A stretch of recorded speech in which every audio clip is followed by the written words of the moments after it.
শিৱলগুৰি প্ৰাথমিক বিদ্যালয়ত NCERTৰ প্ৰাক প্ৰাথমিক পৰ্যায়ত বিদ্যা প্ৰৱেশ মূল্যায়ন সম্পন্ন।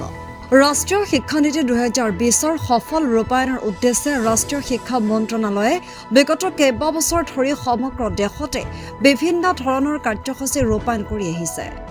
তাৰ সমান্তৰালকৈ অসমত প্ৰাক প্ৰাথমিক পৰ্যায়ৰ শিক্ষাৰ স্তৰ নিৰূপণৰ বাবে NCERT দিল্লীৰ উদ্যোগত বিদ্যা প্ৰৱেশ মূল্যায়ন নামেৰে এক কাৰ্যসূচী গ্ৰহণ কৰিছে।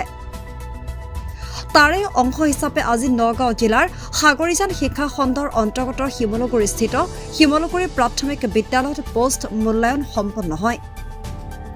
উক্ত মূল্যায়ন কাৰ্যসূচীত বিভাগীয় শিক্ষা বিষয়াসকলে বিদ্যালয়ৰ শৈক্ষিক পৰিৱেশ আৰু পৰিৱৰ্তিত আন্তঃগাঁথনিৰ ওপৰত সন্তুষ্টি প্ৰকাশ কৰি বিদ্যালয়ৰ শিক্ষাগুৰুসকলক প্ৰশংসা কৰি কয় যে আমাৰ শিক্ষাগুৰুসকলে ছাত্ৰ ছাত্ৰীসকলক নিজৰ সন্তানৰ দৰে আৰু বিদ্যালয়খনক নিজৰ ঘৰৰ দৰে গঢ়ি তুলিবলৈ সক্ষম হৈছে। সেয়া অঞ্চলটোৰ বাবে এক শুভ লক্ষণ। স্মৰণীয় যে উক্ত কাৰ্যসূচীৰ বাবে নগাঁও জিলাৰ পৰা মাত্ৰ 3খন বিদ্যালয়ে অংশগ্ৰহণ কৰাৰ সুবিধা লাভ কৰিবলৈ সক্ষম হৈছে।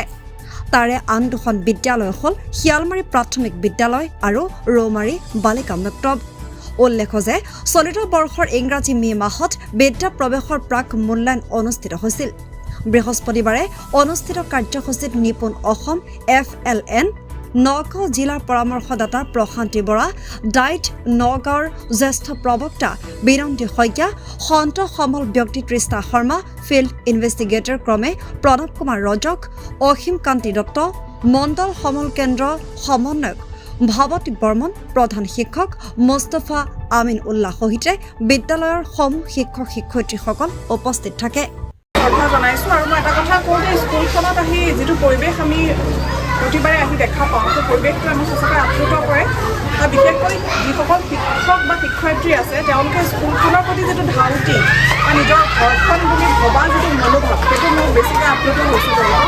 কাৰণ আমি ঘৰখনৰ পিছতো যদি তেওঁ স্কুলখনক নিজৰ ঘৰ বুলি ভাবে, ল'ৰা ছোৱালীখিনিৰ প্ৰতি যদি সমানে ডেডিকেটেড হয়, শিক্ষকজনো যদি সমানে স্কুলখনৰ প্ৰতি ডেডিকেশ্যনটো থাকে, তাতকৈ আৰু ডাঙৰ কথা একো নাই। আৰু তাৰ ওপৰত মই ভাবোঁ যে আৰু ক'বলগীয়া একো নায়েই।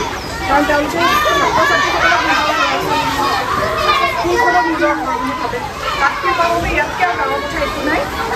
ভাল লাগিছে, এটা নতুনকৈ বিল্ডিং হৈছে আৰু আমাৰ যিজন প্ৰধান শিক্ষক তেখেতো যথেষ্ট এক্টিভ আৰু স্কুলখনৰ প্ৰতি তেওঁৰ যিটো দায়িত্ববোধ বা দায়বদ্ধতা সেইটো সদায়ে যাতে বৰ্তাই ৰাখে, শিক্ষকসকলেও যাতে তেনেধৰণে আগুৱাই সেই মানসিকতা লৈ পেলাই তেওঁলোকে স্কুলখনৰ প্ৰতি সদায় নিজৰ দায়বদ্ধতা তেওঁলোকে সদায় বৰ্তাই ৰাখে, সেইটোৱে আশা ৰাখি শুভেচ্ছা জনাইছোঁ। এনেধৰণে আপোনালোকে নিজৰ স্কুলখনক নিজৰ ঘৰ বুলি ভাবক আৰু পুনৰবাৰ আপোনালোকক ধন্যবাদ জনাইছোঁ।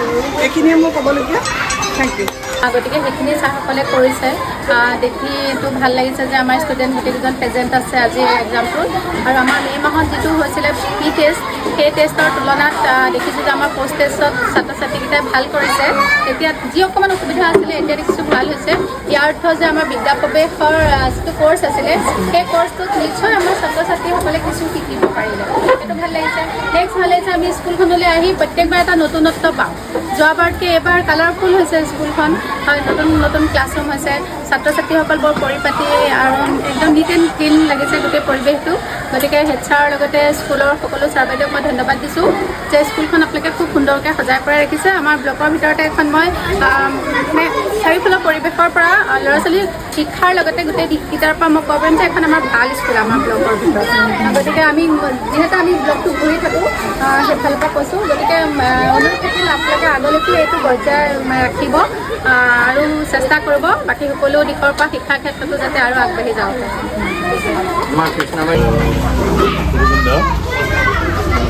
স্কুলখনলৈ আহিলে আগৰবাৰো মই প্ৰথম আহিছিলোঁ, যোৱা যোনটো হেৰি আছিলে আমাৰ ছাৰ্ভে আছিলে তাতো আহিছিলে। স্কুলখনৰ প্ৰতি মানে এটা ভাল ভাৱ লৈ পেলাই গৈছিলোঁ আৰু আজিও সেই একে অৱস্থাতে দেখিছোঁ। আৰু এটা ভাল লাগিছে যে এটা নতুন বিল্ডিং এটা আৰম্ভ হৈছে আৰু মানে বিল্ডিংটো যোনটো গ্ৰাউণ্ডটো ইউটিলাইজেশ্যনটো দেখি পেলাই ভাল লাগিছে। তাতে তলত হেৰি মোজাক চোজাক দি পেলাই এটা সুন্দৰ পৰিৱেশ এটা হৈছে। আমি আশা ৰাখিছোঁ এনেকৈ চলি থাকক হেৰিখিনি।